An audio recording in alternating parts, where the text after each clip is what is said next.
In the last tutorial, we built a project from parameters and positioned it approximately. In this tutorial, we'll place the project more precisely and do some basic editing. We'll often move around the project while we're using one of DirectAid's tools. The best way to do this is by using the mouse wheel, which does the same thing in every tool, zooming and panning. To zoom in and out, roll the mouse wheel forward and backward. To pan, press and hold the mouse wheel while you drag the mouse from one place to another.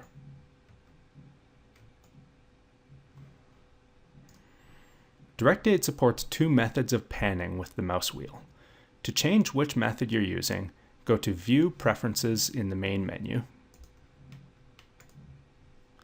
Change to the Map tab, and check or uncheck Use Alternate Mouse Wheel Pan. For this tutorial, we'll use the alternate method with the box checked. Let's see what existing trails we have to work with. In the layer view, click the checkbox next to the project to hide it for a moment. As you can see, many trails in this area run from northeast to southwest, so we'll rotate our receiver lines to coincide roughly with these trails. As with many actions in DirectAid, this is best accomplished as a step-by-step process. First, we'll rotate the project so the receivers are aligned with existing trails. Then, we'll position the project so it covers our area of interest. Let's get started. Right-click on the project in the layer view and choose Move Selection from the menu. The Move Selection tool can be used to move stations either by hand, by dragging in the map view, or by entering specific values into the tool and clicking the Apply button. For this tutorial, we'll move the project by hand, using the map as a guide.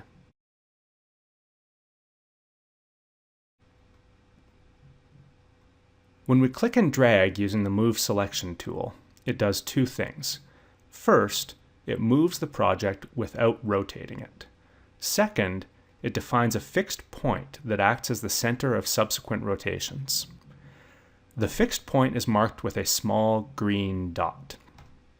We'll take advantage of the fixed point to align the project with an existing trail in two steps.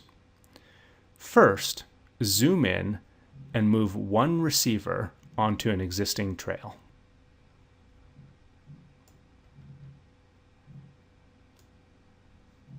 Next, choose a second receiver on the same line, not too close to the first one. Hold the Shift key, then click and drag the second station onto the same existing trail.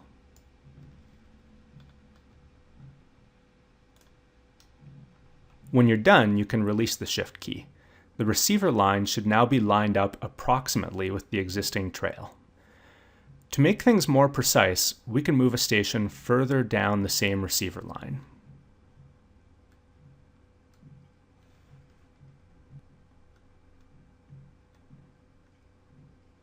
Again, while holding the Shift key, drag a receiver onto the existing trail.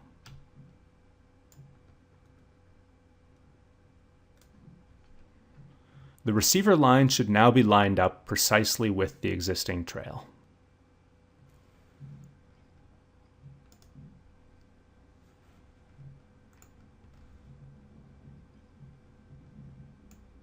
The next step is to position the project so it covers our area of interest. In order to avoid renumbering stations later on, we'll want to place the north and east edges close to the edge of the area of interest. Zoom out so you can see the whole project, then click and drag to move it in the map view.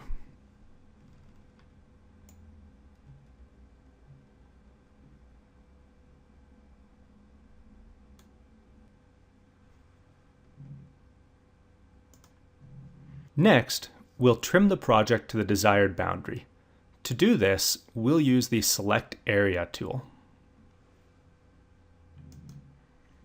We're going to use the Select Area tool to delete groups of stations that are outside the project boundary.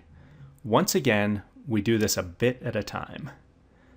First, Let's delete the stations on the north side of the project, being careful to leave a margin of about 1 box width. It's easier to delete stations than it is to add them, and this margin will give us options for detailed trimming later on. With the left mouse button, click in the map view to define a polygon.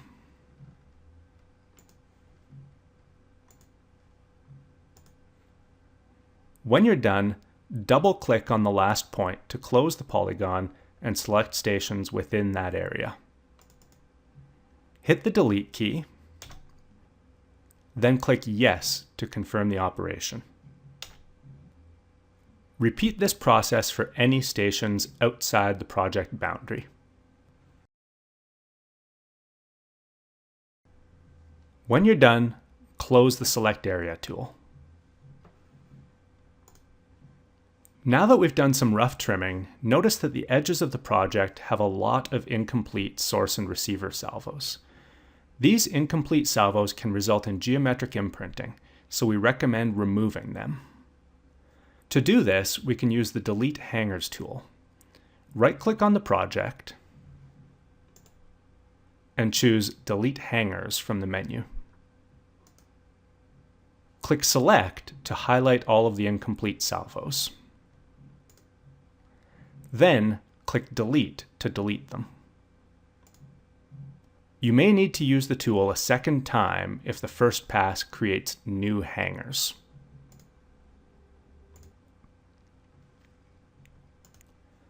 Finally, we'll clean up the project boundary by hand. What rules you follow will depend on the precise intent of the project boundary. For this tutorial, we'll delete any boxes which lie more than half outside the project boundary. To do this, we'll use the Select Objects tool. Like the Select Area tool, the Select Objects tool includes a selection mode which can be used to control what kinds of objects are selected. By default, the tool selects individual stations. However, when we're cleaning up the boundary of the project, it's a bit faster if we select Complete Salvos. Click on the Selection Mode drop-down list and choose Select Salvos. Now, clicking in the map view will select Complete Salvos, including the selected station. To add to the selection, hold the Control key while clicking on a new salvo. To delete the selected stations, hit the Delete key on your keyboard, then click Yes to confirm the operation. Let's go ahead and clean up the boundary of this project.